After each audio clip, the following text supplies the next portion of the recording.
a drunk and I don't do my job, and that's it. I'm a drunk and I don't do my job, and I get fired, and I can't get a job now, and I... We should have done this a long time ago, taken a look at ourselves and realized we just turned into a couple of bums. Honey. What? Honey, I love you. I love you too, and I don't mean that I didn't, but we gotta face this, huh? Please. Erica C. Barnett is a journalist who runs a blog called The C is for Crank. And she released a book on Viking. It's a real book by a real publisher called Quitter. It's about her battles with alcohol abuse. She's saying on Twitter here, she blocked me, so I'm going to a different account to read this. Not surprised some folks are mining my book about my near-fatal addiction for gossip. But, you aren't breaking news if you literally read it in my book. Well, I would beg to differ, Erica, because you changed the names in your book, but I still know who these people are just from being around Seattle. I took a chance buying this book at $13.99 for the ebook, which is a little pricey. Most ebooks are $10. And just thinking maybe she described this other guy I knew or these other people I knew. And I only met Erica once. It was at a party at her house in Columbia City, which is dangerously close to where the Doom Planet podcast world headquarters sound studio is. And that was an interesting night. And sure enough, that party is mentioned in the book. So this has just been pay dirt. You also probably realize that here at the Doom Planet podcast, we are obsessed with bad rock star biographies. And those always end up being in the journal of recovery genre. I did so much drugs and alcohol and almost died, and now I'm writing about it. And this is an ugly genre. It's filled with horrible stories of debasement. Erica's book is no exception. And one thing people should know, if you go to AA or some kind of recovery, they usually force you to write a book. So, I don't wish this horrible kind of alcoholism on anyone, especially Erica. She is a good writer, dishonest, but good.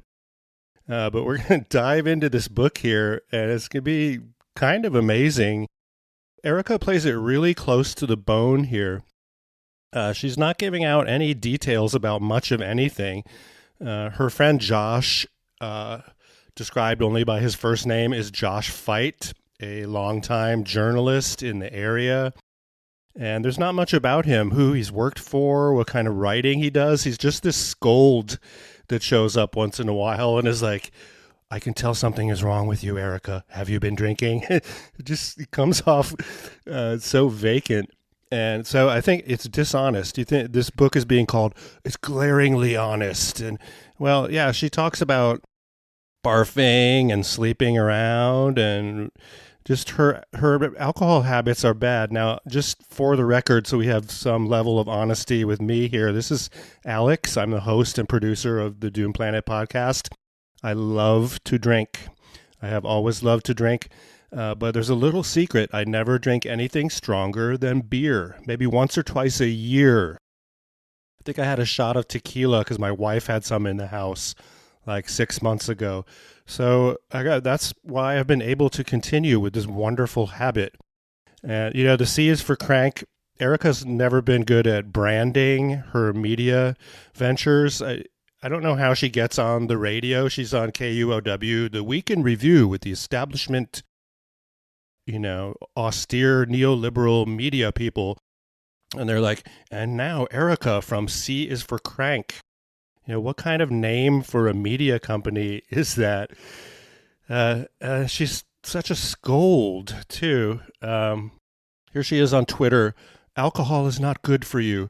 I'm writing this while eating fried chips, whatever that means. So I'm not saying you have to stop drinking. But it's absurd that we're still debating whether regular consumption of a neurotoxin improves health. Now, Erica, you must know this. Drinking a couple bottles of wine before going to work and then chugging cheap vodka all day, that is not good for you. But if you're having some beer or wine, there is actually nutrition in that. When they say empty calories or something, that's Not exactly true. There's enzymes and yeasts, proteins, calories, and lots of liquid, which your body needs.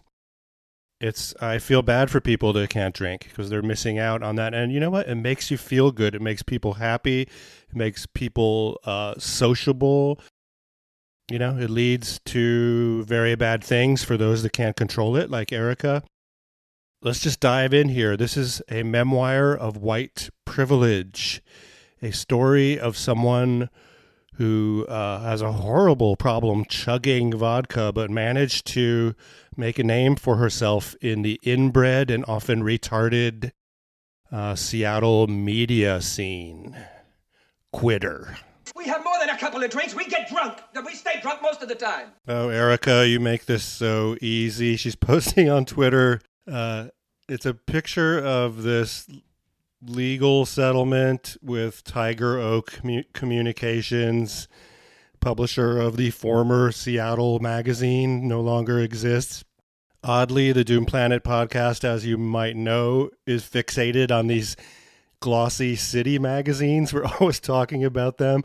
So she says, these letters arrive at random to remind me how much money the lawyers appointed to represent freelancers like me will get before a single writer, photographer, or contractor sees a dime of the money we're owed by the bankrupt former owners of Seattle Magazine. So she's complaining about not getting paid for freelance work from this shitty magazine. But if you look at the acknowledgments in the back of her book, her little bio says she's worked for the Seattle Weekly, The Stranger, has worked for a variety of local and national publications, including the Huffington Post, Seattle Magazine, and Grist.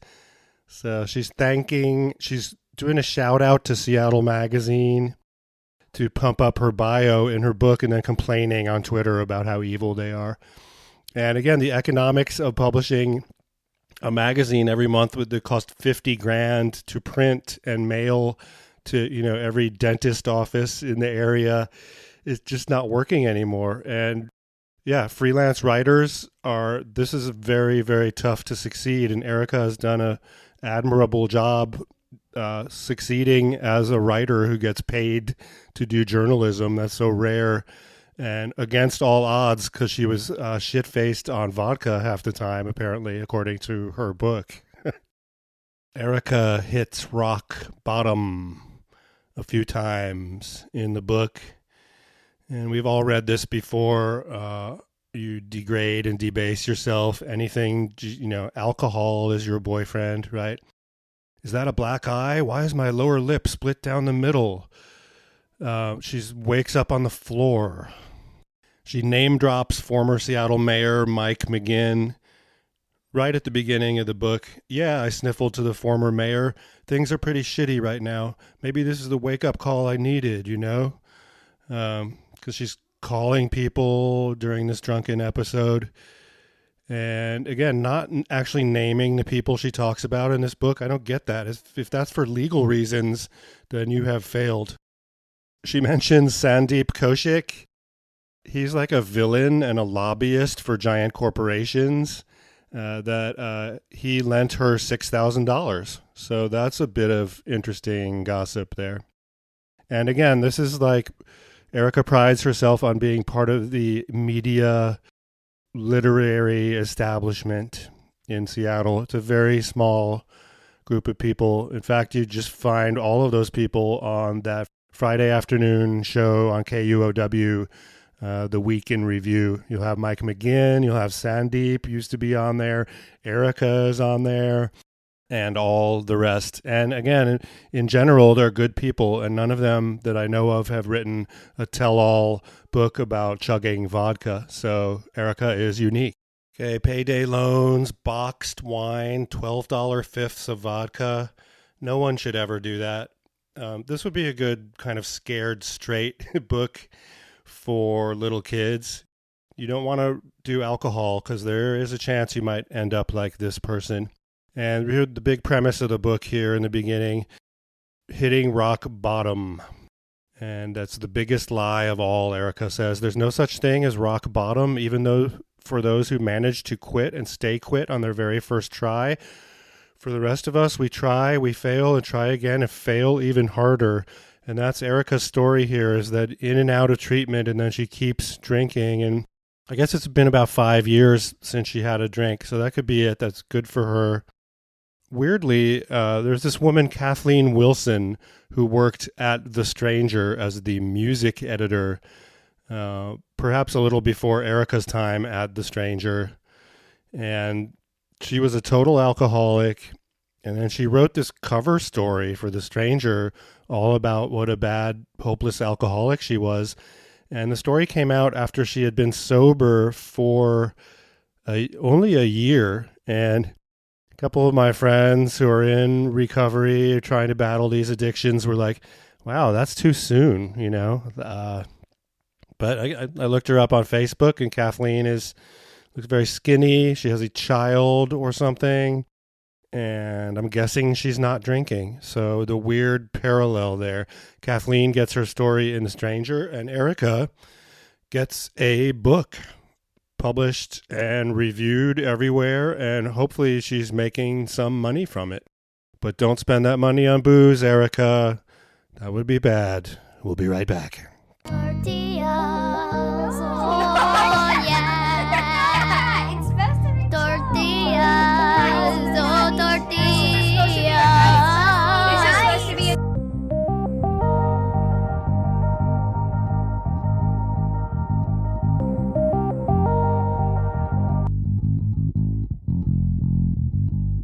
Erica is drinking, quote, in public restrooms, gulping as quietly as possible, as quietly as a junkie takes off his belt and twists it around his arm.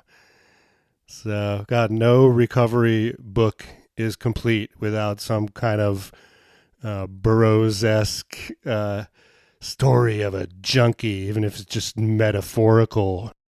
Erica spent some time in Mississippi, where people had names like Vernice and Jewel, and uncles who could fix a bee sting with spit and a wad of chewing tobacco.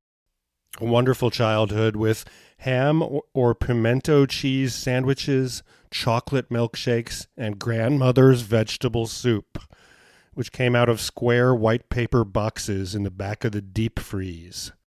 Her early literary influences here when she was a child: Dynamite magazine and Hot Dog magazine. And here she reveals that she's a lifelong insomniac, just sort of full of anxiety and nervous energy. But here's another secret, Erica. You should have followed my drinking secret, stick to beer and wine, and follow this secret. If you can't sleep, don't sleep. Do something else, and you will eventually fall asleep. Many times I like to wake up in the middle of the night and get some stuff done, and then I have my second sleep to try it without pills. And like many young women or young people, she has some kind of eating disorder, but that doesn't really manifest itself unless you realize later in her life she's going to go days and days without eating because her alcoholism is so bad. That's the other fucking secret to drinking. You take it from someone in Europe. Eat a lot of food while you're drinking. That's what you do before you drink, during and after. And then have a chocolate milkshake and go to bed with grandma's vegetable soup in the frozen paper bag. Do it. In junior high, Erica is going to start drinking. She'll quit later in life and then start again, but she's drinking with Charles, quote, a dead-eyed, greasy-haired skater who started drinking at 9 years old and whose dad let him smoke inside the house. So she's hanging out with the bad people. She has a crush on a guy, but he's above her station, she thinks. But Jenny, who's the beautiful blonde, is going to get him.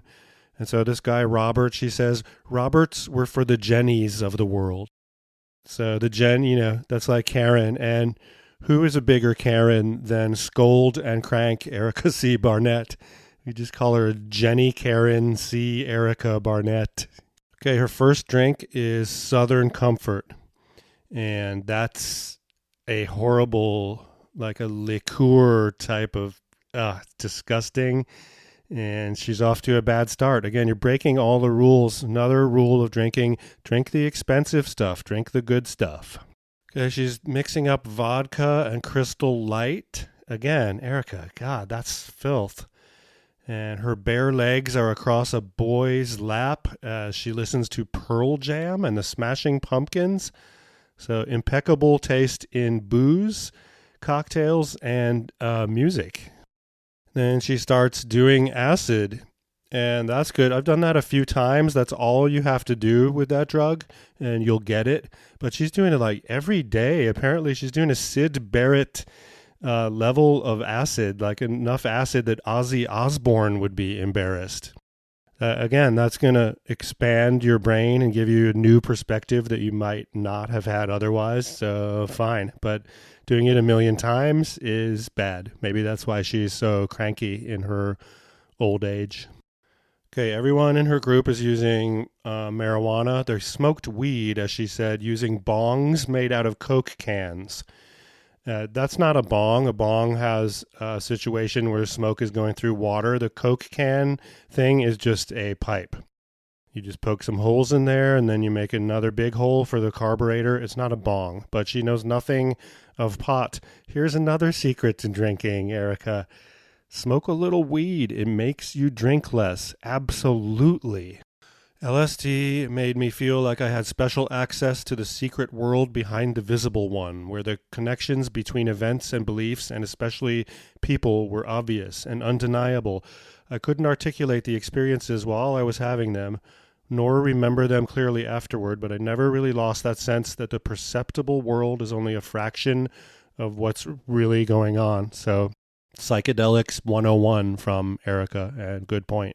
Again, we're calling Erica a Karen and saying she has white privilege and stuff. I'm not denying the fact that I am a cisgender male reviewing a book by this woman, and so I'm aware of that. That doesn't mean I don't have the right to just, eviscerate the dishonesty of this book. There's some classism. One of her friends gets kicked out of school for smoking pot, and he becomes a full-time bag boy at the local Kroger. And she's saying, well, that's not going to be my fate. I am Erica C. Barnett, journalist.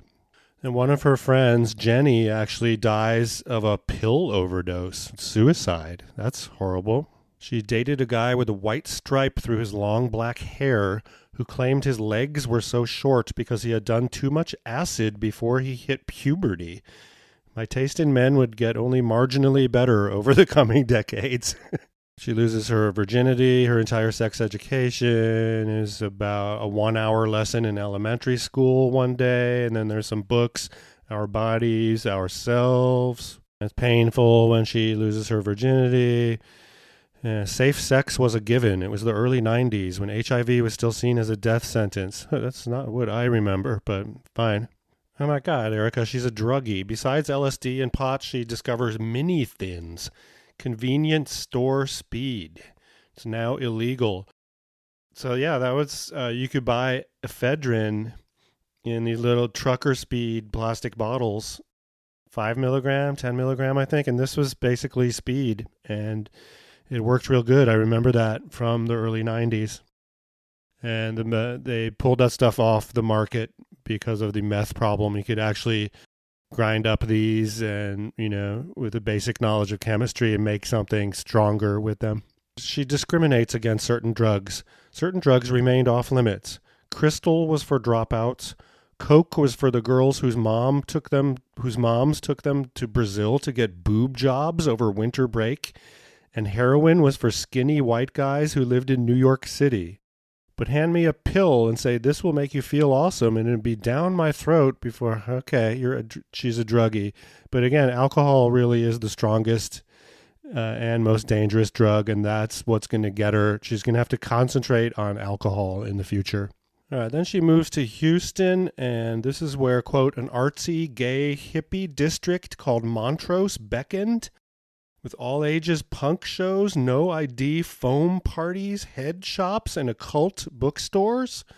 So again, she's going to be hanging out with the wrong people, the butthole surfers crowd. I would not wish alcoholism at its lowest depths, the Erica C. Barnett version of alcoholism, where you're chugging cheap vodka. I wouldn't wish that on my worst enemy. What I would want to do with my enemies is drink wine, because everyone loves wine, even non-drinkers.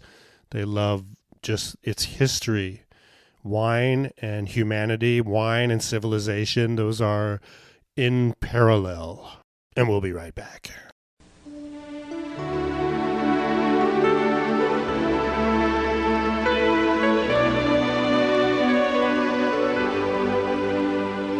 Chardonnay, Zinfandel, Gewürztraminer, Sauvignon Blanc,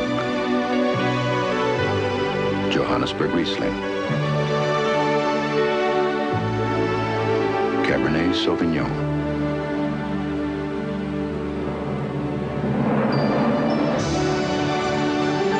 The vintage-dated varietal wines of Ernest and Giulio Gallo, among the most respected in America, among the most respected in the world.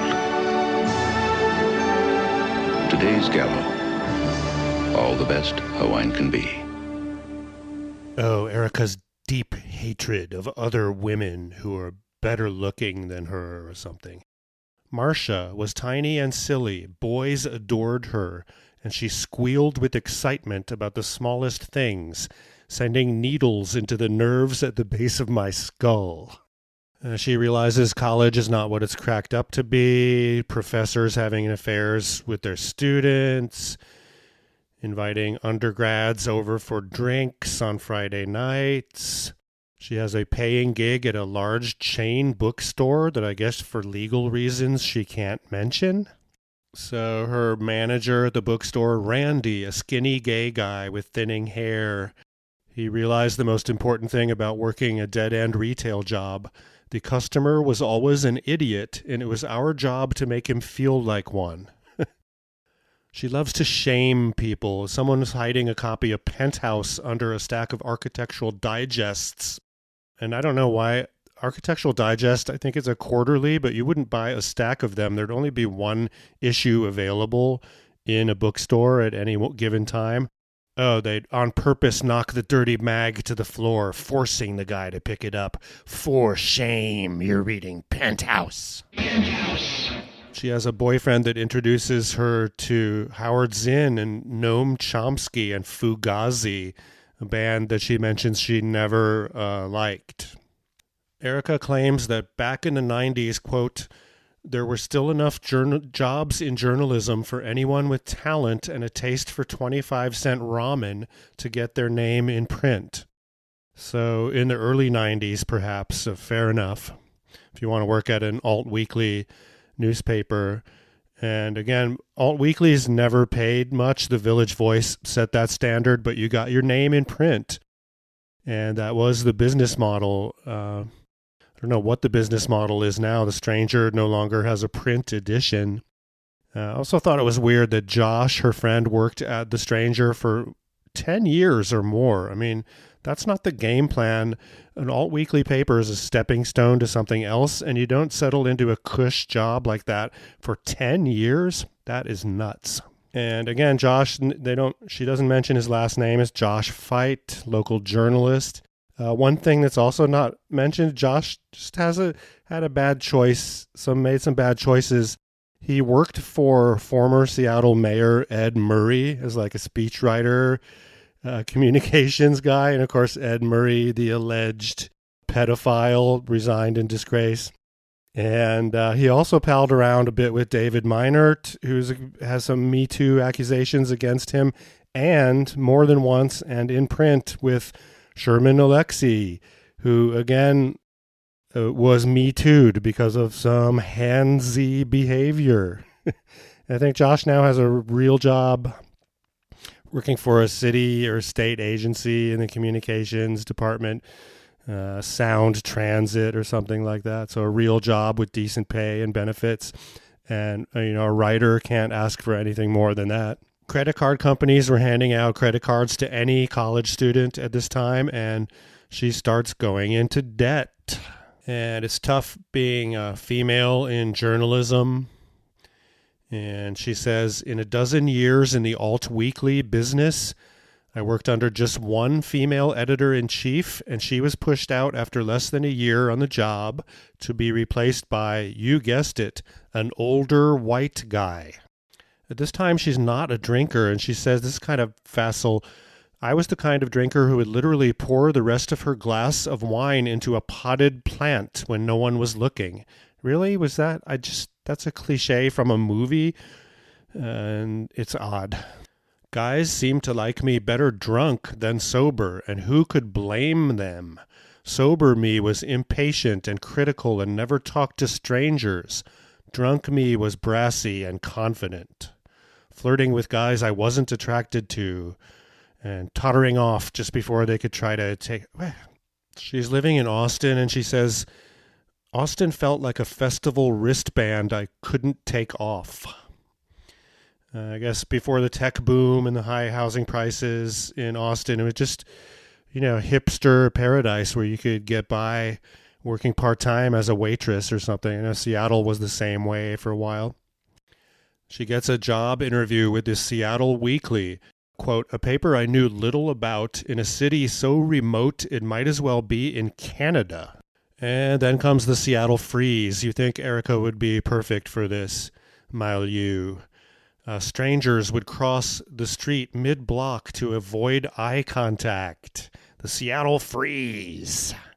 We hate you and we're never going to be your friend.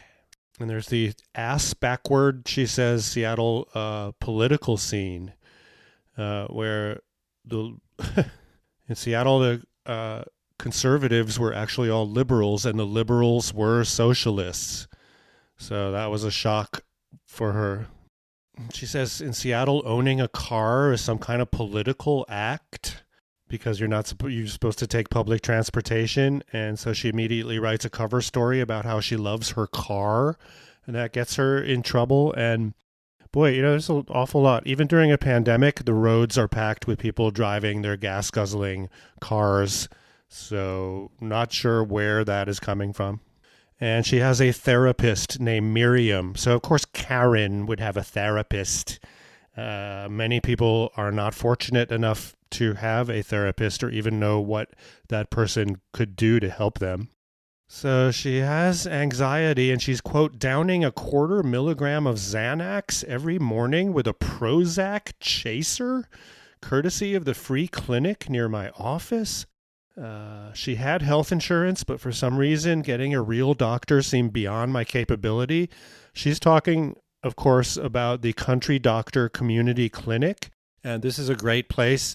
This place has helped many a Seattle artist and musician without health insurance.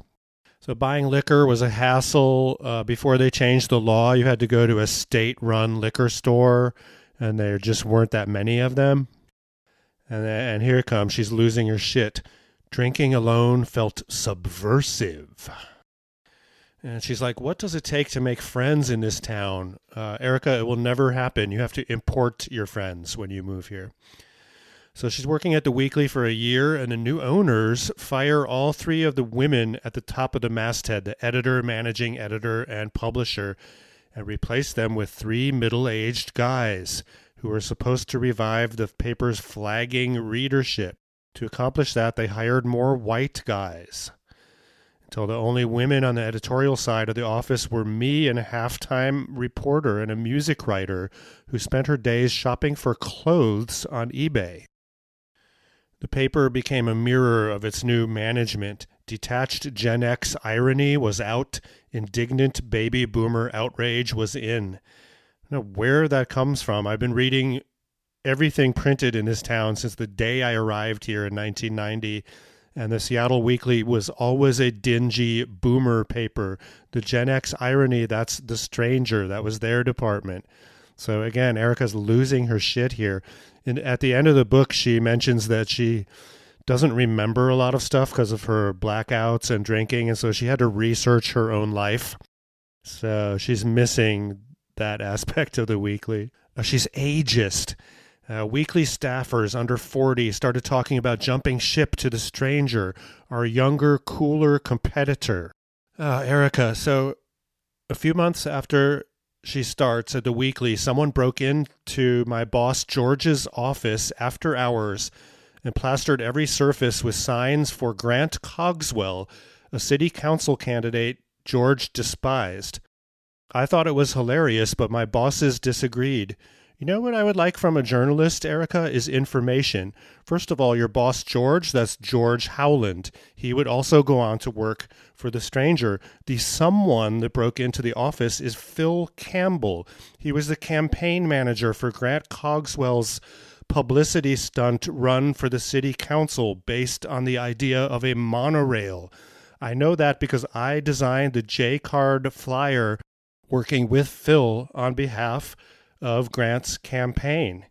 So, and not only that, but this became a movie, a Hollywood movie called Grassroots, shot in Seattle. They made a movie out of this whole incident of Grant running for city council and the break-in at the Seattle Weekly. But of course, Erica wouldn't mention that because that wouldn't be information or facts. Odd. Erica, you've lost your shit. We're only 23% into the book. A lot of people hate Tim Keck, the publisher of The Stranger, after they work for him. I never did. I thought it was great working there. I only worked there briefly because I know, everyone has an expiration date. And so Erica says The Stranger is run by enfant terrible like Onion co-founder Tim Keck and sex columnist Dan Savage, who hadn't so much paid their dues in the journalism world as plowed through it in a party bus. And her counterpart is a guy named Josh, who showed up at city council hearings in a basketball jersey. And he helped orchestrate a dance-in at council chambers to protest a city law called the Teen Dance Ordinance. Number one, that's Josh Feit. And the basketball jersey is because he's a basketball sports guy. And this is how he bonded with Sherman Alexie, the Me Too guy. The Teen Dance Ordinance was spearheaded by Seattle hipster and handsy alleged grabber of women, David Meinert. Again, Erica, you're missing some facts here. If I had written this book, that paragraph would have been so juicy with all these details. But whatever, it's all about you, Karen. She mentions Bill's Off-Broadway, a grungy pizza place, and I'd like to report that Bill's is finally gone. They're finally out of business after 30 years. And the guy, Bill, who started the place, was good friends with Evel Knievel. Evel Knievel, some Montana boy. He would come into Seattle often, and he'd always go to Bill's. Erica says the pies are so buttery they practically slithered off the plate.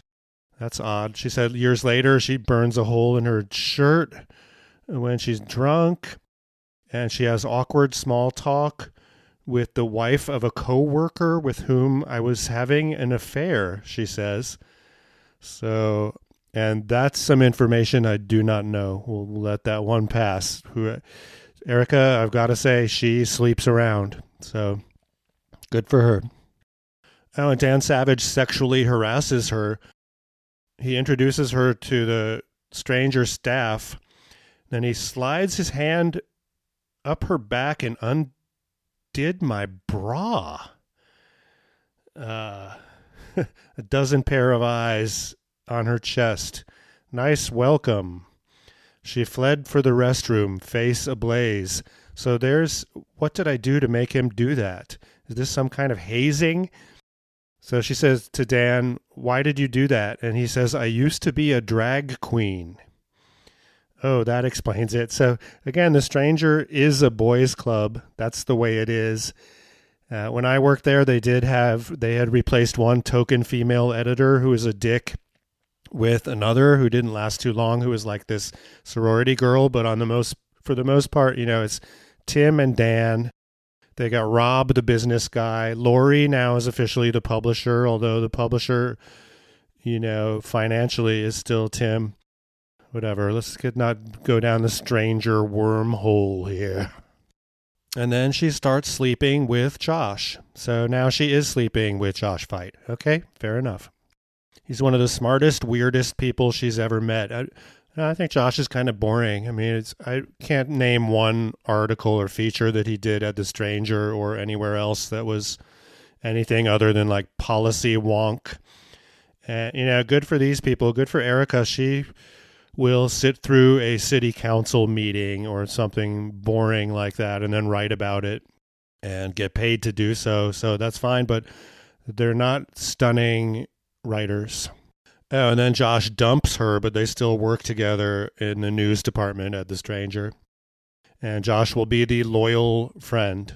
And then she's going to have an affair with a married guy. At least one. It's hard to keep track here. And so, fine. It's just her moral failings, or she's a sociopath that only cares about her pleasure and the next drink and the next dude.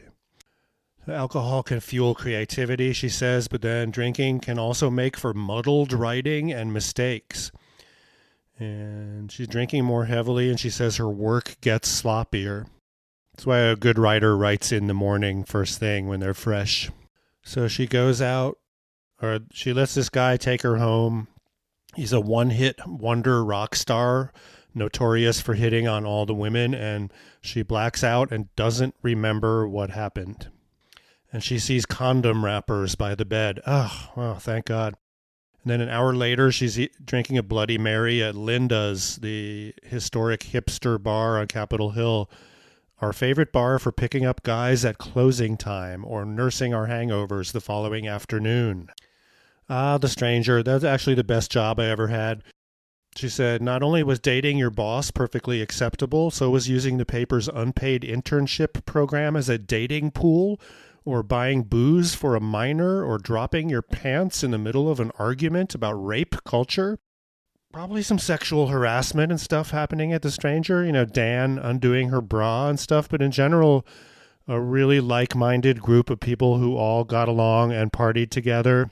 Probably not as good now there as the good old days. Obviously, their staff is microscopic compared to then, and I don't know. But again, you got to wonder, putting out a newspaper every week for 30 years, that's got to be a grind at this point.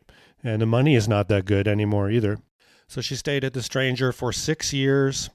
Quote, as much as I sometimes hated my dysfunctional work family, I loved the work. And Dan was a temperamental typo machine with a blind spot for his own prejudices.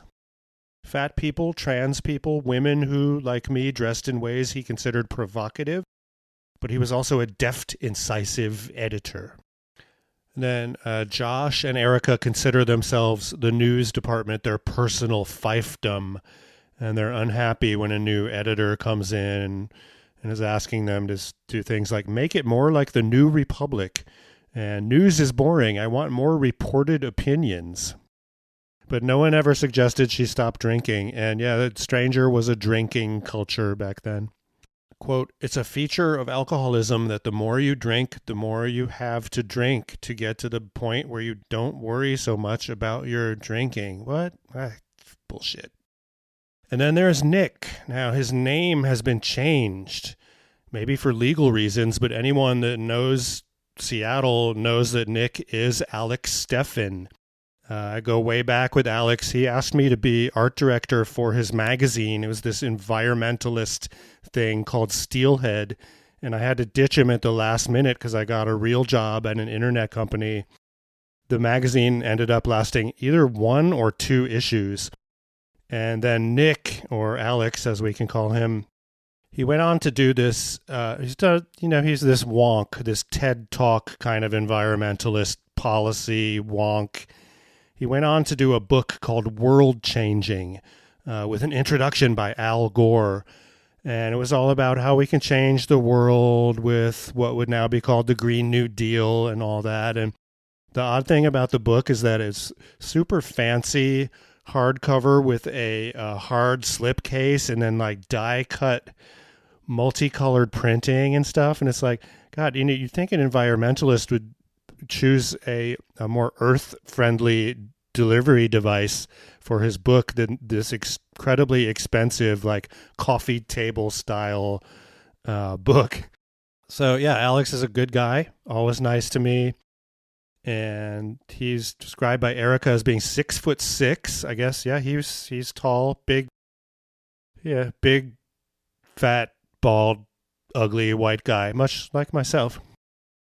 So the big bearded strangers at the Hideout, it's a dive bar, and Erica's like, "Hi, I'm Erica. Can I bum a cigarette?" Even though she doesn't smoke.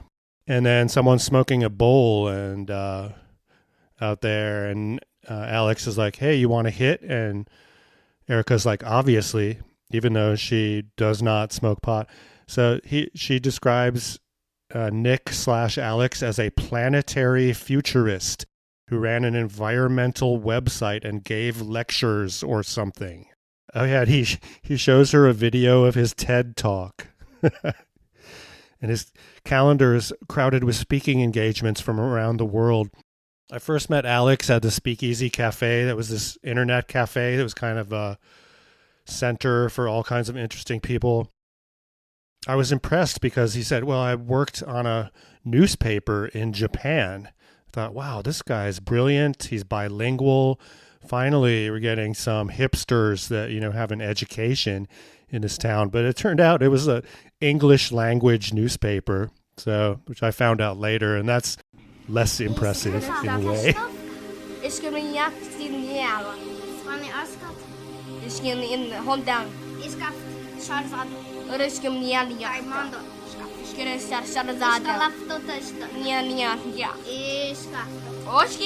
Alex/Nick smelled like fuzzy wool and old smoke. "Call me," I said, and I pressed my number into his hand.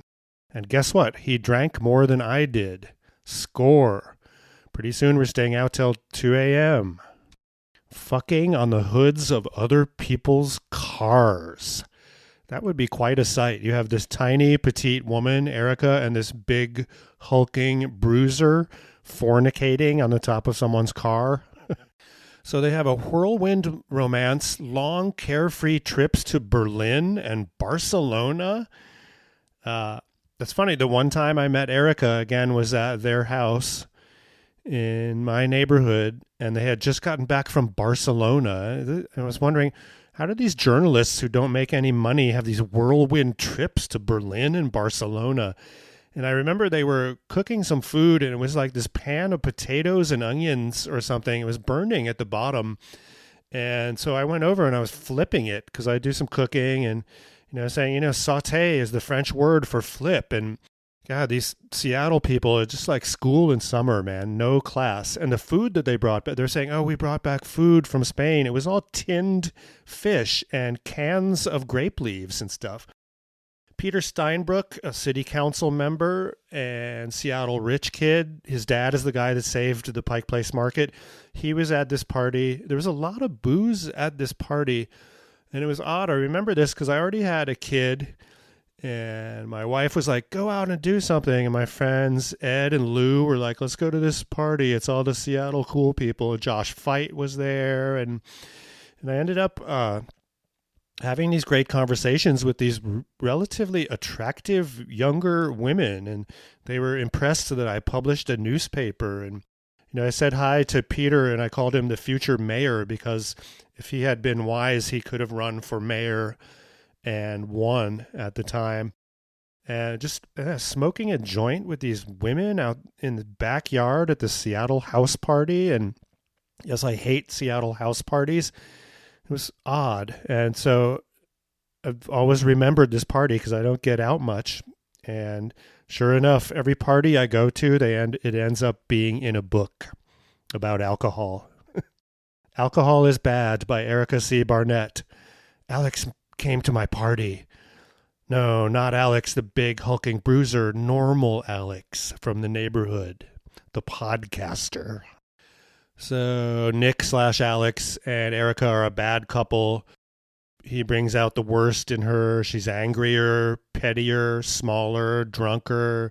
They're fighting all the time. So this is a bad relationship. I do hate the Seattle environmentalist crowd, and Erica She says they have, quote, carefully curated lives filled with long-haired, gender-fluid children, camping trips, and backyard chicken coops. So Nick/Alex is complaining the board of the nonprofit he founded was hounding him to come up with money. Yeah, that's what a nonprofit is. You have to get rich people to pay you so you can pay your salary, Alex/Nick. The stranger is a soul-sucking pit of vipers. And they're just drinking themselves to death here and being functional, I guess. So she moves in with Nick/Alex. Her upright piano has to come, and it's a disaster. And then it starts raining. She's arguing with the piano movers. And the solution to that is to have a long pull off the bottle of vodka she just happened to have tucked away inside her backpack. So Nick/Alex throws a housewarming party, Barcelona themed, to commemorate their trip. And she passes out before all the guests had left. I had left by that time. I said something to Josh on the way out, and he was just condescending to me. And I'm thinking, he's always been that way. Like Josh, when I worked at A Stranger, I was just the graphic designer, and I would lay out the editorial sections.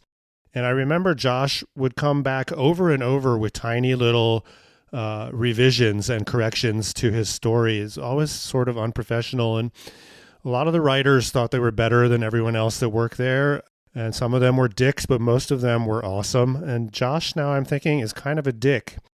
And if we fast forward to Seattle Met magazine, getting ahead of ourselves here, I had a run-in with him there, too, and he was just sort of a condescending dick. So, whatever. I go to parties, the parties end up in books. It's my magic, Erica, not yours. And from now on, I'm going to call you Karen. Karen C. Barnett. Drinker, writer, wonderful, charming person. So Nick/Alex had plenty of money. He's a trustafarian. Everyone I know is a fucking rich kid in this town. And his flirtations with other women. Oh, she hated that. And you know what? I never witnessed this, but Nick/Alex Steffen had a reputation for hitting on a lot of women heavily, thinking he's God's gift to women because of how fabulous he is. I think the legal team at Viking is scared right now because Alex is going to sue Erica for defamation, and it's all because of this podcast. So Alex didn't do dishes, but he said he paid a maid to do this, so it's his part of the housework. Who has a maid? Who has a servant? That's I don't believe that happened, Alex. I think you should sue Erica for defamation. Okay, you can sue her, quote, Nick/Alex sometimes had 9 or 10 drinks a night, 1 pint following another.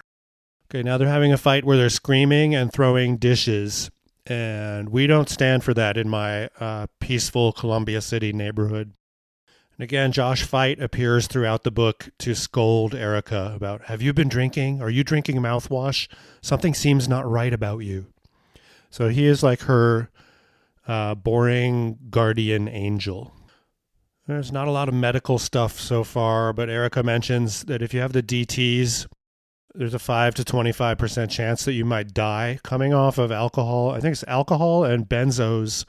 If you come off of either of those, it's so severe you might die. But she does mention the psychological aspect is what really gets you. Okay, then she's in rehab for the first time eating a lot of fettuccine. And she's on lithium. So, one drug for another. Librium, I'm sorry. So Erica, she ends up, spoiler, being involved with AA, but she's distrustful of AA, as many of us are, because of the whole Christianity thing there. And, quote, what kind of organization manipulates people into sharing their deepest secrets, then forces them to hold hands and say a prayer, followed by a ridiculous chant? She is concerned that Nick/Alex might be an alcoholic. And, of course, Nick/Alex is on to her. Please tell me that isn't liquor I smell, he said. Of course not. It's probably just my hairspray. So Karen uses hairspray and lies about it. And now Nick/Alex is this scold like Josh Feit. He's like, have you been drinking? Have you been drinking? Yes, I can drink. I can handle drinking 9 pints of beer at a sitting. But you can't. You are a bad person. You are a bad person. So according to Erica, if you want to drink in secret, drink white wine and vodka, never anything brown, have plenty of gum on hand, and eat something with a strong aroma like baba ganoush or garlic bread to mask the smell. This is sad. She goes to Houston to visit her family and gets drunk, and then on the flight back to Seattle, quote, the guy seated next to me said I smelled like a homeless person. And then Josh Feit and Erica are plotting their escape from the Strangers news department. They're going to start a site called Publicola. And of course, Publicola was got a Roman aristocrat who helped found the Roman Republic, and some of his ideas were used when our slave-owning founding fathers were creating the U.S. Constitution. So that's actually a good name. Unfortunately, the combined media entrepreneur years of Josh and Erica are 0. They don't know how to run a business. They're just reporters. And so Publicola doesn't work out. It's not mentioned in Erica's book, but they're going to sell banner ads online or get donations, and it never makes any money. It ends up Seattle Met magazine adopts Josh and Erica and makes Publicola into the Seattle Met news section. So good for them. Seattle Met trying to have some journalism in there along with the top 100 cosmetic surgeons and all the other crap they have to do to make a profit. Yeah, Seattle Met, they're dicks. I went into their office. Pretty funny, for a job interview for this lowly graphic designer job, and I had to sit with 3 people who grilled me, and they had a dress code there, or just kind of yuppie. And then Josh was there at the end. They're like, Josh, can you escort Alex to the elevator? Fuck this. That was weird, People who are freelance or who don't buy into the system have lots of stories of humiliating job interviews. So anyway, Seattle Met is now barely in business as we speak. I'm not sure if Publicola is still a thing. I know Josh has moved on. So yeah, I have no experience creating a media entity, indie or otherwise, these two. And it's funny, I remember I read that they trademarked the name. I thought, wow, you're bigger than your britches there. Like, okay, Publicola is now a trademark.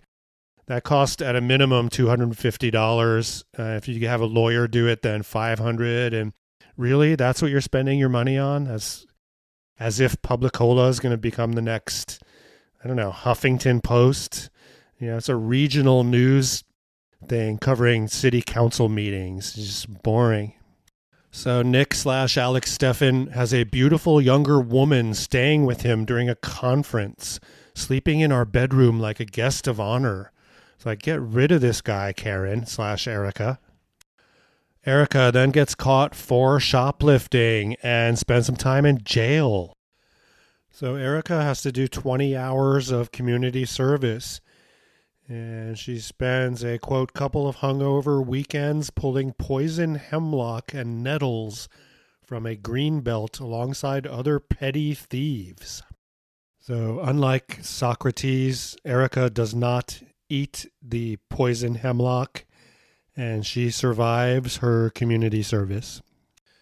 And the Seattle Weekly is going to report on her shoplifting because of the bitter rivalry with where she works now, The Stranger. And Erica mentions The Stranger and The Weekly, which has since stopped publishing its print edition, were bitter rivals. That's actually not true. The Stranger also stopped publishing their print edition.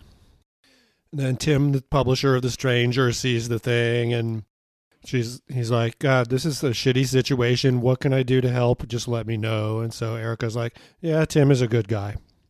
Gosh, the comments you never read comments on the internet. That's a thing journalists should know, but The comments on this weekly article, Erica says, quote, total strangers were calling me a sanctimonious, hypocritical cunt, a shrill, humorless scold, and a smug, smarmy bitch.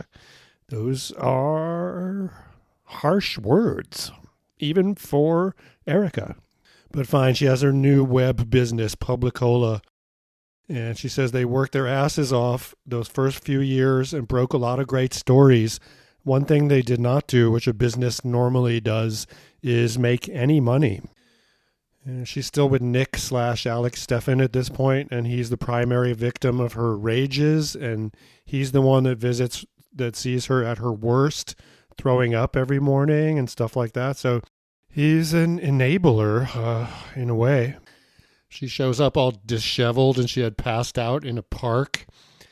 And she's saying, no, I'm just reading one of my favorite books. And she mentions The Night of the Gun by David Carr, the late, great David Carr. That is a killer addiction memoir. He's a crack-smoking maniac and a really good journalist and media observer. This book, what is it called? Quitter, not on the same level as The Night of the Gun. Probably because Erica just does not smoke enough crack. So she asks Nick/Alex, she's thinking about her future with this guy, this big doofus, and she says, what do you think about getting chickens? And he says, I think you should move out. Here's a dose of honesty. Erica says, Publicola went through a series of upheavals as we struggled to finance a site focused on local news and politics, always the hardest kind of content to sell to advertisers. Eventually, we were bought by a local glossy magazine. If you were a journalist, you would say that was Seattle Met from Saga City Media, Erica, but of course, that would be too much information. And I don't know, what does it mean that you were bought? This website was bought by Seattle Met. I think that just means that, I don't know if any money was exchanged. It just means that Erica and Josh became employees of the news department at Seattle Met. So she's not doing her friend Josh and business partner Josh any favors. She's drinking before and after investor meetings, she says, where we try to convince rich friends to fund our struggling website.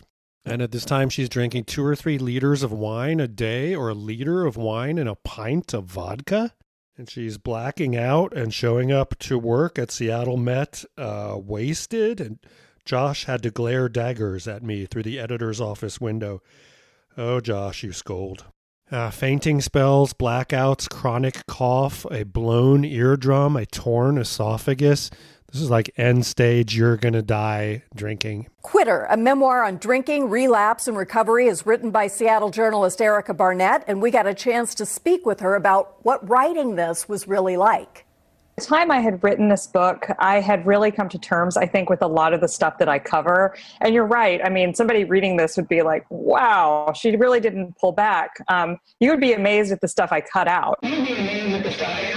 So she's drunk at work, and Josh, the scold, is saying, you seem kind of blurry. What percentage are you at today?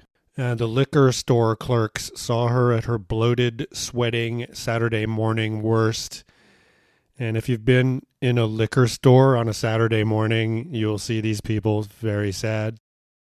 Erica says alcohol, is an expensive disease, even if you're drinking the cheap swill that Erica drinks. So she's going into debt. That's one thing that Erica doesn't show in this book is an appreciation for alcohol. She never mentions any brand names, or almost never, and she never says, God, I really like a 1959 Chateau Lafite around now. Or maybe, there's vodka that is not, made in an oil refinery that is pleasant to drink if you're having just 1 or 2 cocktails. Does not appreciate alcohol. She's going to the food bank on Rainier Avenue. That's, again, dangerously close to the Doom Planet studio podcast recording studio. So there's so much. It's some of my best podcasts, if we can even claim that any of them are worthy, because we have a very small, insignificant audience. They're always good if I have some personal connection to the story. And in the case of Erica, it's just mutual friends, mutual experiences, living in the same place, not just the same city, but the same neighborhood. It's a thrill ride. She mentions the elderly Asian American women jostling to cut through the line at the food bank. That's a real thing. So she's in and out of detox. That's getting boring, but it's a humiliating experience. Oftentimes your counselor is someone that themselves recently quit their addiction, and so they're not a medical professional. They're just a druggie or alkie. Medical detox can run between $500 and $1,000 a day. Got to give it to Josh Feit. He is a loyal friend. Erica says he's sick of pulling me out of the office to ask me if I'd been drinking. That whole book, they could have that on every page. Josh pops in, Erica, something is not right. Have you been drinking? Josh is now sick of telling his girlfriend he'd be right back when he had to go solve one of Erica's drunken emergencies. So Josh is at wit's end. Now, end stage, she is hallucinating, and she name drops Augustin Burroughs, his memoir about alcoholism, Dry. She read that as part of her own struggle to quit. She's seeing spiders and shit like that. Alcohol hallucinosis, a rare condition seen only in chronic late-stage alcoholics, Erica says. Erica describes herself as a pale woman, still young, with the kind of face that used to be pretty, but is now swollen and splotchy, too big for her body. So she's in rehab again, and the people of Seattle Met are somehow sympathetic still. The industrial strength soap solution they provided in the showers made my skin peel off in sheets. Did that really happen? Her skin was peeling off in sheets? Can we check that? Can we fact check that? Or do we take her word for it? Was she like this skinless? You just see her muscles because there was no skin, like she had been flayed? Or is she just hallucinating this? So in and out of rehab, and it's a sketchy situation. Does it work? Maybe for some people. We don't have to cover that. This podcast episode is already going way over the time limit. I'm reminded, as usual, I mention this every podcast, of the Fun Bobby episode of Friends, the TV show. Well, the gang of friends is really excited because Fun Bobby is coming to town. And God, they had a gay old time last time. He was here and it was so great. And so they build up to Fun Bobby. And then Fun Bobby shows up and he's like, I quit drinking. I'm an Eeyore now. And they realize Fun Bobby ain't so fun anymore without the alcohol. And that's why I don't wish being forced to quit drinking onto my worst enemy. You know, now that I think about it, I don't think I've ever seen Fun Bobby without a drink in his hand. Yeah. Oh, yeah, you know, did you notice how he always starts his stories with, okay, I was so wasted, or, oh, we were so bombed, or, so I wake up and I'm in this dumpster in Connecticut. And Josh says, you will definitely lose your job if you relapse again and spin out at work again, period, full stop. And that sucks to have this cushy, not very highly paid, but cushy job as a journalist at a fancy, glossy city magazine, and she's gonna fuck it up. And again, she's failed upwards her whole life, but because of her privilege, she's still, in a position, a good position, relatively speaking, compared to, some guy living in a tent on the street in Seattle who has the same disease, but not the same privilege. Out of rehab and drinking, a month later, as Erica tried to go to rehab, baby, she said, no. Sorry. Some good medical mumbo jumbo. Anhedonia. That's the inability to feel pleasure. It's a common complaint among newly recovering addicts. And I do not wish anhedonia on my worst enemy, even Hitler or Donald Trump. That's a horrible thing. If you're really addicted to booze, here's a sobering, thought. Erica says just 4 in 6 alcoholics who enter residential treatment stick it out until the end, and of those, about half will relapse within the first year. There's a story. Erica is in college and a blonde bulimic, she says, who lives down the hall, saved her vomit in Ziploc bags in the bottom drawer of her dorm room dresser. So again, lack of information. Erica says she's running late for an interview with a city council member. I've known this guy for years.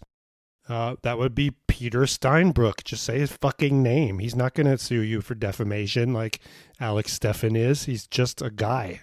And again, that style of not putting in relevant facts or names or information, it's odd. I understand maybe her editors were saying just focus on the booze. No one gives a shit about all this Seattle gossip stuff. And Josh states flatly for the millionth time, look at me and tell me you haven't been drinking.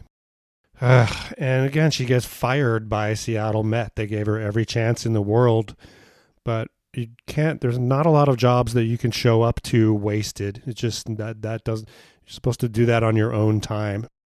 Her next stop is a mental hospital with a strip search and cavity search. It's grim.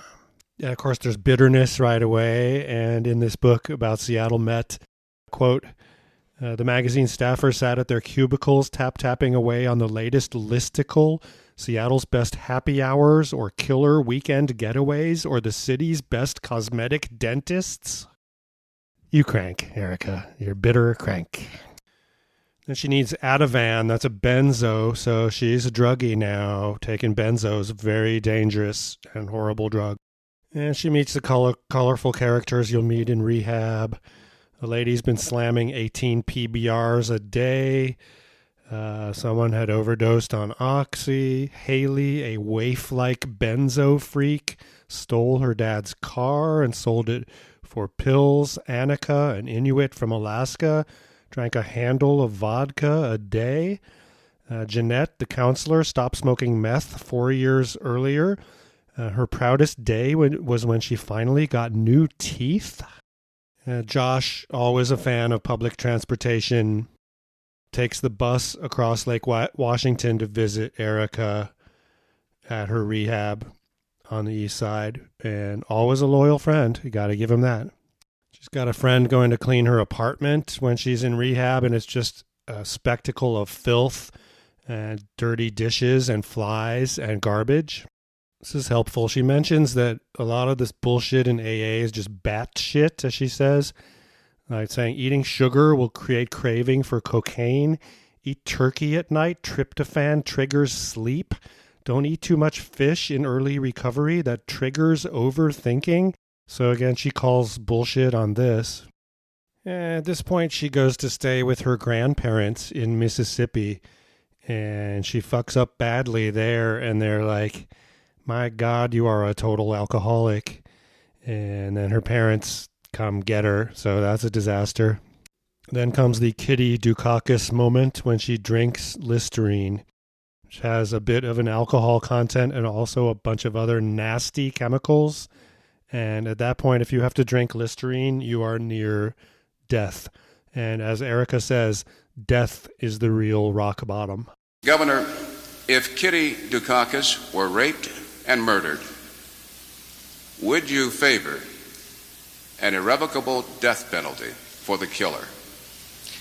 No, I don't, Bernard, and I think you know that I've opposed the death penalty during all of my life. Wow, something actually about Erica that's not about drinking. She has a traditional Hanukkah gift exchange with Josh, but she calls and says, well, I've relapsed, so I can't make it. And she ends up back in the hospital, and here's where she says her foolproof formula for getting sober: if you failed over and over, and again, if you're fighting an addiction, usually you're going to keep fighting and you're going to fail over and over before you conquer it. She says, have a revelation, or if you prefer, she says, a mental breakdown. When it happens, you'll know, she says. So that's it. Forget the rehab and all this AA bullshit and whatnot. Just have a freaking revelation and do it now. If you have trouble with alcohol, do it now or you might die. And there's the one day at a time stuff. This is not plagiarism, but it's certainly a cliche, is that if you tell yourself you're not going to drink again for the rest of your life, it's, quote, can feel like you're being asked to bail out the ocean with a teaspoon. If you quit drinking, you're going to be surrounded by assholes who are supposedly trying to help you. So she likes to go to bars even after she quits drinking. She's at the Comet, a, quote, former dive bar refurbished for hipsters by none other than a handsy man, Me Too guy, David Meinert.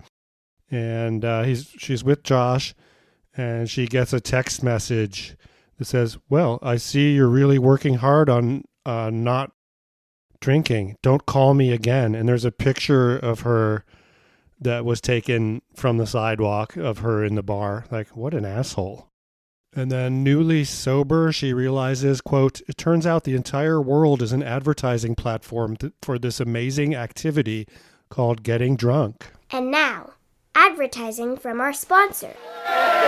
Sure, you put in 8 big hours breaking your back for a few lousy bucks. You've earned the right to blow off some steam, and that's when Butts comes in mighty handy.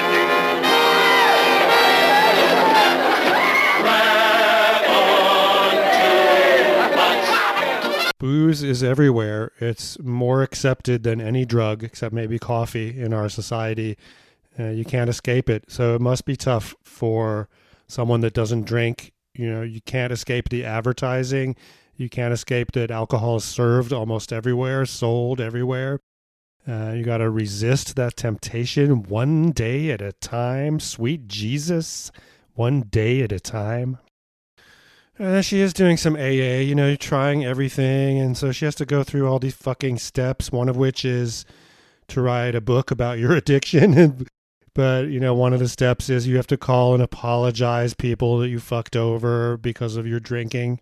And newly sober, Erica, because she is a person of privilege and also a person of talent, she is a good writer, gets a job, immediately gets a job.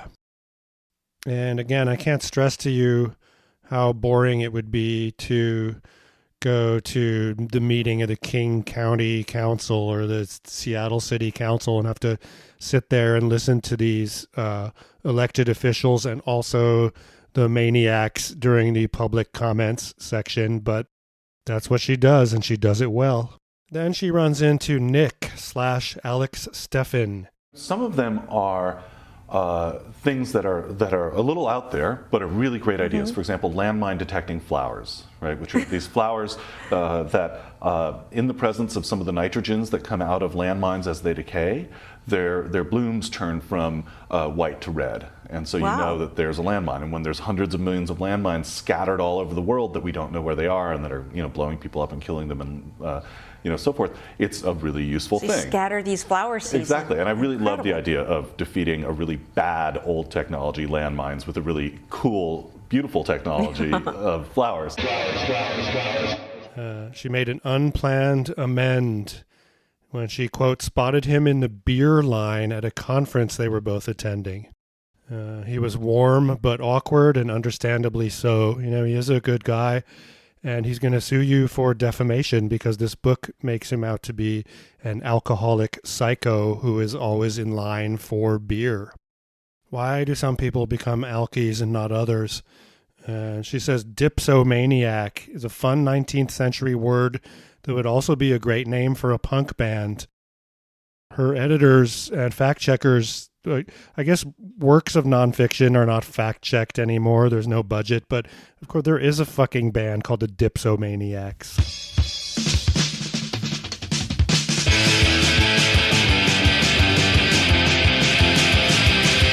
The book Alcoholics Anonymous was written by Bill Wilson.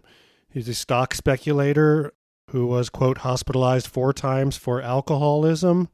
And then, according to Erica, he later became an advocate for LSD as a treatment for addiction, an idea that is gaining mainstream acceptance today. And I am all for microdosing on LSD, not for me, but for someone. I'm actually microdose marijuana. We can talk about that some other time. These high school boys and girls are having a hop at the local soda fountain. Innocently, they dance. Innocent of a new and deadly menace lurking behind closed doors. Marijuana, the burning weed with its roots in hell. Of course, women in our male-dominated society, they're not treated the same. The girl alcoholics, the guy is like a, quote, creative genius, or at worst, an abusive boor. But the female alcoholic is, quote, a crazy bitch, a hot mess, a bad mother. And she says she's on gabapentin for a while, a, quote, neurological drug I took to stave off cravings during my first 6 months of sobriety. Again, treatment sucks. She's saying you check into what you think is a hospital, but few of the staffers have any medical knowledge. They're just former addicts themselves. And that is definitely a ripoff if you're paying $1,000 a day. And that brings us to the class system as it applies to treatment. Quote, the main difference between a rehab that cost $100,000, like Passages Malibu, and one that cost $11,000, the average of the two programs I attended is that the former will offer equine therapy, drum circles, and coffee, while the latter will take away your cell phone and the New Yorker and force you to quit drinking coffee and eating sugar. Don't get addicted to alcohol, kids, because you'll end up in one of these horrible places. It's like a for-profit treatment center. And she's acknowledging people at the end. Her agent, Daniel Greenberg. Again, not every addict gets a book deal with Viking out of the blue. And most of these addiction memoirs that I like to read on Amazon Prime, Kindle Unlimited, are, and fuck you, Jeff Bezos, are self-published and are horrible. This is actually, she's a good writer. And again, frustrated of all the information that she leaves out. That's really, if you're analyzing news or something, you maybe don't look at what they're saying. Look at what they leave out if you want the real truth. Finally, quote, the names of some people in this book have been changed, and a few identifying details have been obscured. Why? You're a journalist, Erica. Who? Why? Where? When? I mean, why did you change Alex Steffen's name to Nick when you describe him in great detail, and anyone living in Seattle who knows, the small group of interesting people is going to know who that is. All right, Media Watchdog. Erica gets reviewed by the New York Times. The Media Watchdog. And she's did something online with Claire Dederer, who is a local writer and also someone in recovery, I think. One can imagine that Erica, like her former boyfriend Nick / Alex Steffen, is going to hit the lecture circuit. She's now an expert on how to quit drinking. And if this book helps anyone quit their horrible addiction to alcohol, I think that's great. I enjoyed reviewing this book and reliving some of these memories that I share with Erica about mutual friends and